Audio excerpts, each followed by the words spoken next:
இந்த உலகத்தில் பணம் சம்பாதிக்கிறது, பதவி எடுக்கிறதெல்லாம் பெரிய விஷயம் இல்லைம்மா. நல்ல பேர் சம்பாதிக்கிறது, நல்லவன்ற விஷயம் கொண்டு வரது ரொம்ப கஷ்டம். புரியுதுங்களா? ஒரு படித்தா பட்டம் வாங்கிடலாம், வேலை செஞ்சால் முதலாளி ஆகிடலாம், பிஸ்னஸ் பண்ணால் முதலாளி ஆகிடலாம். ஆனால் நல்ல பேர் எது வாங்குவே நீ? நல்லது செய்யணும்ல, அந்த நல்லது தான் இது. அந்த அம்மா நிம்மதியாக எடுத்து கொடுத்தாலும் நிம்மதியாக இருக்காங்க, ஜம்முன்னு இருக்காங்க.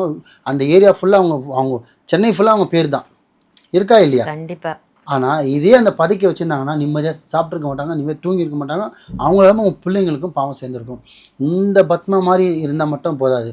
எல்லா மகளிரும் சரி, ஆண்களும் சரி, இன்னொருத்தோட நடிவடியில் சொல்லி இப்போ நம்மளுக்கானது தான் நம்மளுது, இறைவன் நம்மளுக்கு கொடுக்கணும், அது நம்மளுது. அது இந்த சில பேர் கேட்பாங்க, அப்போ தொலைஞ்சி கிடச்சிதுன்னா அது நம்மளுது இல்லையா? அது நம்மளுது கிடையாது. அவன் தொலைச்சிட்டான், அது உனக்கு தேடிட்டேன். அது ஒரு சின்ன தொகையாக இருக்குது, ஒரு ரூபாய் காயின், அது வேறு. அதுவே இன்னொருத்தந்தது தானே.